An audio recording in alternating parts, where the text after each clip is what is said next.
ఇక ఈనాడుకు సంబంధించిన కొన్ని వార్తలు అనేది చూద్దాం. ఇక కేజ్రీ రాజీనామాస్త్రం 2 రోజుల తర్వాత వైదొలుగుతా, మధ్యంతర ఎన్నికలు వెళ్తా.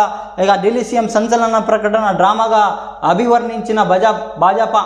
ఇంకా మద్యం కుంభకోణం కేసులో అరెస్ట్ అయిన నెలల పాటు జైల్లో ఉండి ఐటీ ఇటీవల విడుదలైన ఆమ్ ఆద్మీ పార్టీ అధినేత ఢిల్లీ ముఖ్యమంత్రి అరవింద్ కేజ్రీవాల్ సంచలన నిర్ణయం తీసుకున్నారు. ముఖ్యమంత్రి పదవి రాజీనామా చేస్తానని బాంబు పేల్చారు. ప్రజలు తన సర్టిఫికేట్ ఇచ్చేంత వరకు ముఖ్యమంత్రి పదవిలో ఉండబోదని స్పష్టం చేశారు. 2 రోజుల తర్వాత దిగిపోయి మధ్యంతర ఎన్నికలు వెళ్ళి ప్రజలు తన విశ్వసనీయతను పరీక్షించుకుంటానని ప్రకటించారు. కేజ్రీవాల్ గత శుక్రవారమే తిహార్ జైలు నుంచి విడుదలయ్యారు అన్నట్టు ఒక హెడ్లైన్స్ అనేది చూస్తున్నాం.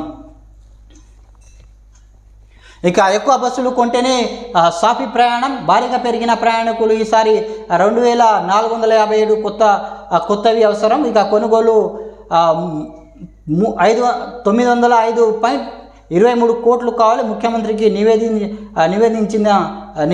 నివేదించిన ఆర్టీసీ అన్నట్టు ఒక హెడ్లైన్స్ అనేది చూస్తున్నాం.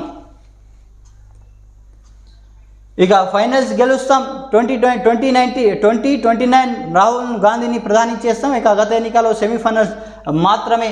కాంగ్రెస్ కార్యకర్తలు ఎవరి జోలికి పోరు, మా మంచితనాన్ని చేతకానితనంగా తీసుకోవద్దు. బీసీ కులగణన తర్వాత స్థానిక సంస్థల ఎన్నికలు, రాబోయే పంట నుంచి సన్న వడ్లకు 500 బోనస్. పిసిసి అధ్యక్షుడు బాధ్యతలు స్వీకరణ సభలో సీఎం రేవంత్ రెడ్డి వ్యాఖ్యానించారు. ఇక సీఎం రేవంత్ రెడ్డి సమక్షంలో పిసిసి అధ్యక్షుడు బాధ్యతలు స్వీకరిస్తున్న మహేష్ కుమార్ గౌడ్ చిత్రంలో విఎస్, పొన్నం ప్రభాకర్, బట్టి విక్రమార్క, పొంగులేటి అన్నట్టు ఒక హెడ్లైన్స్ అనేది చూస్తున్నాం. ఇక హైడ్రాను జిల్లాలుగా విస్తరించాలి. చెరువులు తెలియక స్థలాలు కొన్ని వారిని ప్రభుత్వం ఆదుకోవాలి. వారంలో 2 మంత్రులు నెలలో ఒకసారి ముఖ్యమంత్రి గాంధీ భవన్కు రావాలి.